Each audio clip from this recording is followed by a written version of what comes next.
Hi, this is Rabbi Orlofsky, and welcome to our special Chanuka edition of the Rabbi Orlofsky Show.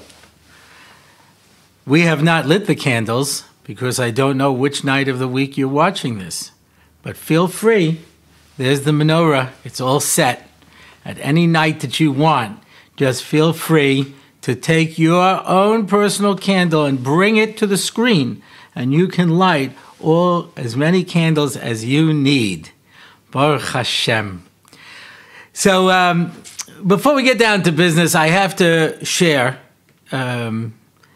first of all, a tremendous hakaras hatov to people who write me in to give chizuk, because I don't have any real numbers on this. The last time we did numbers, we were in the thousands, but I don't know exactly how many it is now because people are watching and listening in so many different sites. Somebody told me they download for somebody else and then give it to them, so you don't have any, access. And I just keep getting more and more. But I got a call this week that was so powerful and poignant. A fellow called me up and he says, I really called you up as soon as I get up from Shiva, but you were in America. I lost a child. And what you spoke about on the podcast about us dealing with our own personal suffering is what got me the strength to be able to get through it. And I listened to it over and over again. So, just keep doing this. And I'm sitting here in my living room. This is my own actual living room with my own svarim behind me. Well, as you can see, we got a bigger svarim poster. And, you have no idea what you do. Now, this has been happening to me for years. There was a time when a guy told me he was in Lakewood Yeshiva, and they had bins filled of cassette tapes. If you're among the younger people, before there were downloads, there were CDs. Before there were CDs, there were actual cassette tapes. These were little boxes that had tape in it that would go around and record. Anyway, so he says, your box of cassette tapes was always empty. People were always taking them out and were always listening to them. And to me, it's amazing that, you can sit and today you can sit and you can talk and you can say something and it reaches so many different people in so many walks of life, and you push it, don't know where it goes. The emes is, this is l'tov u'l'ra, right?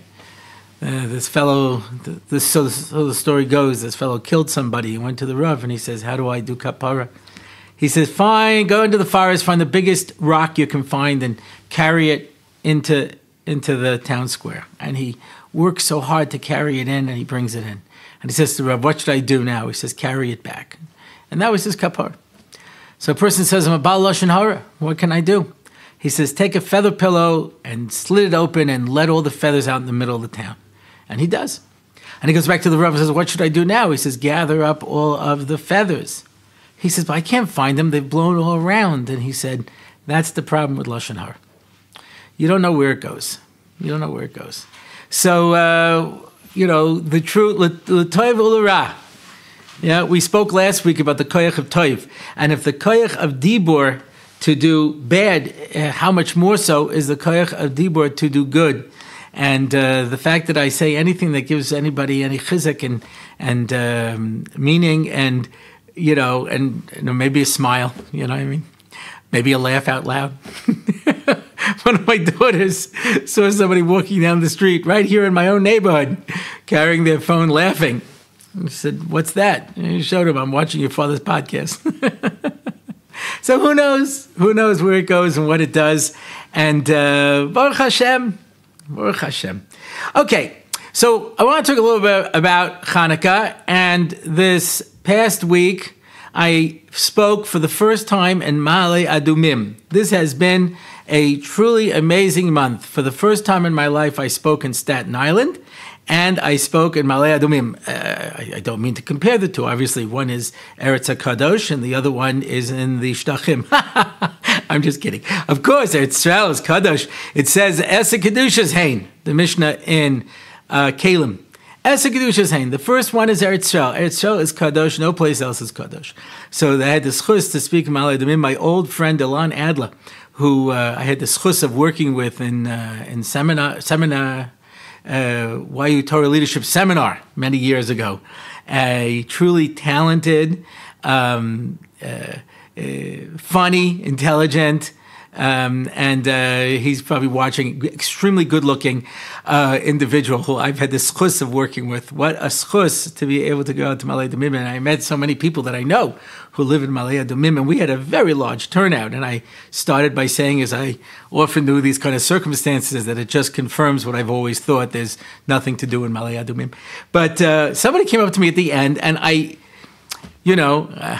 we spoke last week about shikha, how easy it comes to some people, and for me, it's very good. I forgot who told me this. If you're out there, and you want to send me an email, I'll be more than happy to mention it.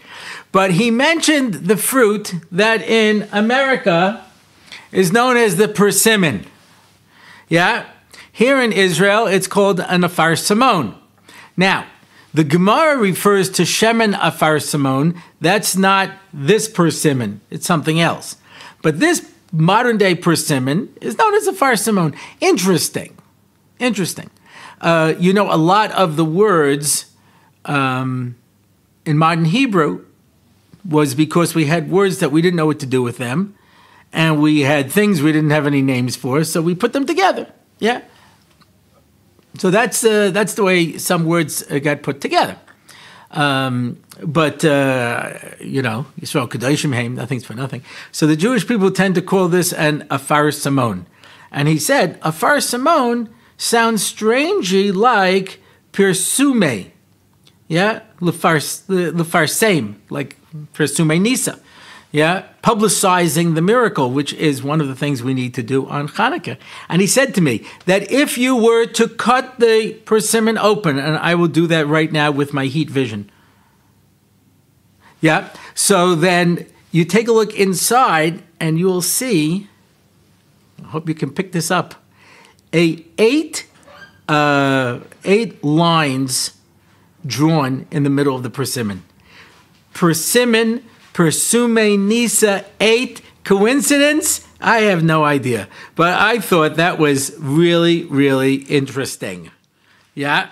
And I wanted to share that with you on this special Hanukkah edition.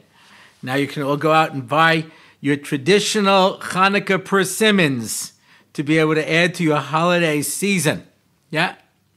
And for all I know, it will help to absorb some of that oil that you're eating. Someone said to me, it's a minhag to eat oil on Hanukkah. I said, yes, there is. I said, how do you know? The person asked me, when you have eaten enough. I said, when you wake up in the morning and you're sweating oil, then you know that you more or less reached that point.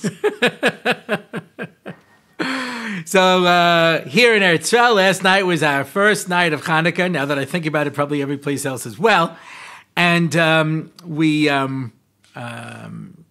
made our first batch of latkes, and they came out perfect, crispy and golden, and so nice.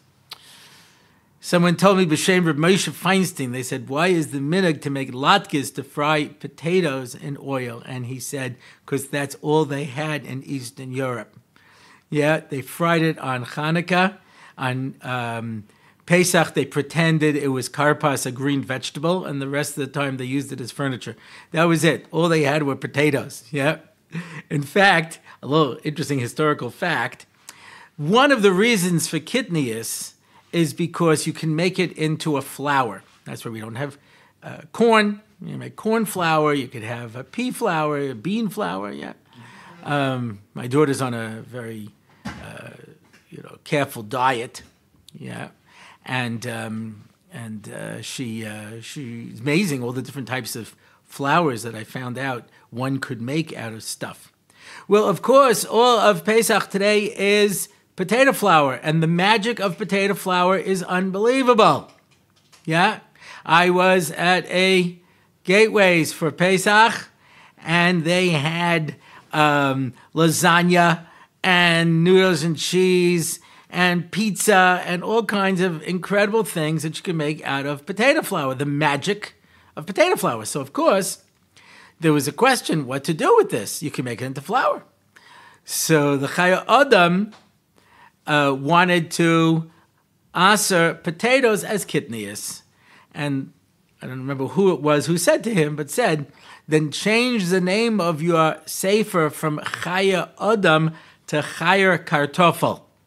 Now, since there are people who are watching this who may not have the same mastery of Hebrew and Yiddish that I do, kimuvan, so ich sag mir for you what I just said. His book was called Chaya Adam, right? Adam is a person. He says called Chaya Kartoffel, which is Yiddish for a potato, because you're more concerned about potatoes than people, and you find certain areas where all they eat are potatoes, right? Which could not have been covered by the original takana of Kitnius, because potatoes are native to North America. They brought it over when they discovered America. That's where we got the potato from, and the turkey. Yeah, interesting, because people eat turkey. I'm not talking about anyone in particular or any particular time of year, but there are people who eat turkey. Now, when it comes to a behema, you could check to see if it has split hoofs and its shoes it's cut. According to the Chaya Adam, since we just mentioned him, you also have to have a Masorah, that tradition that it's a kosher animal, even if you find those things. Not everyone agrees with him. But that was why they had the big Zabu controversy here in Israel a few years back, that they evidently were crossbreeding cows with Zabu, which is a different type of a cow, even though it has split hoofs and shoes cut. For a fish, it needs fins and scales, to be able to be identified as a kosher fish. But a bird, you need a Masorah for. It has to be a tradition. The Torah doesn't give any identifying features. It lists 24 types of birds that are not kosher. And in order to be a kosher bird, you have to be not one of those 24 birds, which, the Chazal say, the majority of birds are kosher. Of course, we can only eat those that we have a tradition for, like chicken and geese and duck. And those are the universal ones. There's also people who have Masorah for pheasant. People have Masorah for pigeons. Some other birds, but that's about it. Nobody could have possibly had a Masorah for turkey, because turkeys were native to North America, and they certainly didn't fly to Asia or Africa or Europe let's leave out Europe for now. For Asia, Africa, for the Chacham to be able to see them, they weren't in the Middle East. They came across when they came back from Europe, from America. They came back from North America. They brought the turkeys with them. So those people who eat turkey today are relying on the following logic. Moshe Rabbeinu knew all of the Tamei birds, and he didn't know turkeys. So turkeys must be kosher. There are people to this day who do not eat turkey. Yeah. There are people to this day who do not eat avocado because they don't like it. But that has nothing to do with halacha. I just thought I would throw that in because I don't like avocado. And there's certain places I go and they put avocado on everything. California, for example. Nothing personal. I just don't like avocado. Okay? I don't have to go into more detail. Anyway, look at the magic of ADD. I have no idea why I'm talking about this anymore. Potatoes. That's it. We're talking about frying in oil. Oh my gosh, I'm getting good at this. Yeah, right. So we're talking about Chanuka and oil. And again, the idea is all of this comes down to be mefarsem, the nace of the fact that the pach shemen burnt for 8 days in the Beis HaMikdash. Yeah? And that's the idea of the Persimmon Nisa, the 8 days that we allow we try to mefarsem the nace. Now, traditionally, you go look at the Gemara. Yeah? Traditionally, what did that mean? You lit a Chanukiah. Yeah? It was short distance from the ground. Wasn't too far from the ground. You could put it all up a little higher from the ground. But l'chatchila, you put it pretty low down towards the entrance of your chotzer.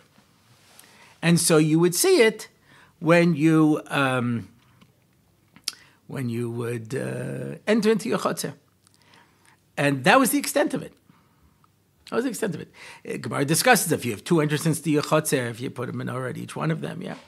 But that was it. At the entrance to your chutzner, you used to put it. Now, this doesn't happen much in America today because there are not many chutzneros that have Jews living there, yeah.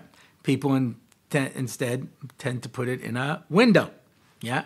I guess you could put it by the entrance to your yard if it's walled in or something like that, but most people put it in their window. There was a lot of times in Jewish history where they didn't do that. They put it on the table, and they would light it on the table. When I was growing up, we used to light the menorah on the table, and that was it. When you come to Yerushalayim, I can't say over Israel because I haven't really traveled around on Chanuka, but I know when you come to Yerushalayim, I live in Heilige Har Nof. We used to walk down the street with the kids, just seeing how many menorahs we could count. Most of them could not count that high. Every window, every Pesach, every place. Some people actually made a hole in their wall and put a little glass box there in order to be able to put their menorah. Some people put it on top of the wall. Some people put it on a little chair next to the wall. Yeah.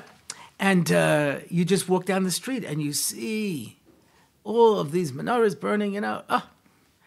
But those menorahs are the Persimmon Nisa. When you're in Chutz La'aretz, you see less of them. You see some of them in the windows. You see less of them. Yeah. Old-time American Jews used to put in electric menorahs in the window. Yisrael Kedoshim Haim, far be it for me to cast aspersions on them, but I know somebody who put in their window actual menorah with candles that were alight, and they did not move the curtains properly. And suffice it to say, it created an extremely warm atmosphere. Yeah, one could even argue that perhaps they created a tremendous amount of Persimmon Nisa. The fact that they got out of there alive was the nace. Yeah, so maybe that's why they decided to use the electric ones. You know what I mean? I don't know, but it was an interesting story. My brother was looking for a neighborhood to move to. He was not yet Shomer Shabbos. And my father said, when I went around, what I used to do is I would drive around neighborhoods during this time of year, and I would look to find a neighborhood that didn't have too many seasonal lights. If they didn't have too much Xmas decorations up, then you figured it must have been a Jewish neighborhood. But this was around September, October. So my brother said, well, I don't want to wait till, December time. He says, well, I guess you could drive around and look for sukkahs. Now, let me explain to you the flaw in this logic, yeah? When you're looking for a place that does not put up Xmas lights, that could be any type of Jews. I mean, most Jews, certainly back then, didn't put up holiday lights. Things are changing, of course. And the one thing entropy teaches us is that things go from bad to worser. Yeah. So, but for the most part, Jews don't put up holidays. But only the most dedicated Jews will put up a sukkah. My father, who was not Shomer Shabbos until he was 67 years old, used to build a sukkah. And he used to invite in, they used to bring the Hebrew school down to see it. This was a major, in North America, I must tell you, there weren't that many sukkahs. So if we were using my father's methodology, he would have concluded that it was not a Jewish neighborhood, and in fact, it wasn't. but that's totally irrelevant to my story. Yeah, so he drives around, interestingly enough, until one of the areas he was considering was Staten Island, and he's driving around Willowbrook, and he found a lot of sukkahs. So he figures, oh, good, this is a Jewish neighborhood. What he did not know is that it was an Orthodox neighborhood. And since he went to work on Saturday, not like Big Gedalia Gumba, so that was a little embarrassing as he drove down his street, especially when the Hasidic Shtibel opened up on his block. But it did contribute to his eventual rededication to Torah and mitzvos. So God works in mysterious ways, does he not? Yeah. In any event, it was funny. I just spoke at Staten Island, so I was in the shul, and as I was walking through the main part of my way down, I passed a fellow, and he says to me, "Oh, you're Rabbi Orlofsky." He says, "Yeah," because I used to live in Staten Island next door to your brother. So we've come full circle here in our introductory remarks, because what I really want to speak about today is Persimmon Nisa, publicizing the nace. And it's interesting because, as I mentioned, historically, the way we would do this is by lighting our little candles, and they would light it for half an hour. Yeah. Somebody told the Chafetz Chaim's grandson, who used to fill up shot glasses with olive oil and let them burn well through the night, if not into the morning. He says, "I heard Eidos on the Chafetz Chaim that he used candles, wax candles. He let them burn for half an hour, and then he blew them out. And you're going on for hours and hours?" He says, "My grandfather also owned only one jacket. I have a lot of jackets." I don't have to be stingy when it comes to my mitzvahs if I'm not going to be stingy with everything else. If I want to live in a small little one-house thing with a dirt floor, he once said, he says, when we lived in Rodden, we all lived in one house. There was room for everybody. Everybody lived there, and we had orchim, and everything was like that. He says, when we finally moved to Lakewood, so we moved into a 2-bedroom apartment. Then there was no room for me. I had to go sleep in yeshiva. When there was one room, there was room for everybody. So the Chafetz Chaim lived in a 1-room house, and he had one jacket. So he, but throughout Jewish history, people had small menorahs, and the word Chanuka had not been coined yet, and they would light them. And by the Pesach of their Chotzer, Nowhere in history did you find a tradition of putting up a 50-foot menorah and getting a crane to lift up a Goyish politician to light it. This has never happened in history. And I want to make a suggestion, if I can, share an observation. We live in Golus Edom. Now understand, we went through Golus, Bavel, Paras, Modai in 70 years. Golus Yavan lasted a relatively short period of time. Golus Edom is pushing on to 2,000 years. Why? Because one of the purposes of Golus is to expose us to something to the point that we are disgusted by it. I am not suggesting this on any level, but there was a time when a parent caught a kid smoking, they would put him in a closet with a pack of cigarettes and say, smoke the whole thing. The idea being that you would be so exposed to it that you wouldn't want it anymore. One of the ways to treat phobias, if, for example, you have acrophobia, fear of acrobats, no, I'm just kidding, fear of heights, so they would have you slowly, a little bit more, look at this, look at that, until you could reach the point where you could just stare down and confront, that sense of terror that comes with the phobia in order to overcome it. Yeah. So when we went into Gullus, the purpose of the Gullus was to expose us to the evils of these things in order to be able to get rid of it. What's Gullus Bavel? So what's Gullus Edom? So Edom is power. Edom is power, and it's something else. It's externality. And people have an amazing ability to be external. Yeah. I saw a guy with a long black beard and a frock and a Hamburg, and he was an Ama Oretz Diaraisa. He knew, he couldn't read Hebrew. But when he decided to reattach himself to the Jewish community, that's what he decided to do. He saw that outfit, decided to put on that outfit. Yeah. If you judge a book by a cover, I forgot which Gadol B'Yisrael said it, but he used to say, you know which is the most chashuv place in all of Yerushalayim? The dry cleaners. You can walk in there and see all the frocks all lined up. You know? So externalities. The more people focus on an externality, yeah. And unfortunately, we've become that. How do things look to us? How do they appear to us as opposed to what they really are? Yeah. So, bigger is better.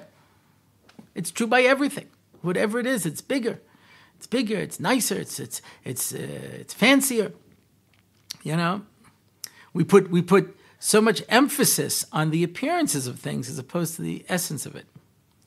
Persume Nisa at the end of the day, right? When we light our menorah in order to be Yotzei, is you can put it on your table for your family. Because at the end of the day, the Persume Nisa is in me. Yeah? It was an interesting thing. A few years ago, somebody called me up and said, Shema Yisrael Hashem Elokeinu Hashem Echad. What do we make such a big deal about Echad for? Okay, so God is one, the oneness of God. Okay, so he's one. You know, like, why do we keep driving this point home? And no matter how I explained it to him, he kept saying, I don't understand what big deal one, you know.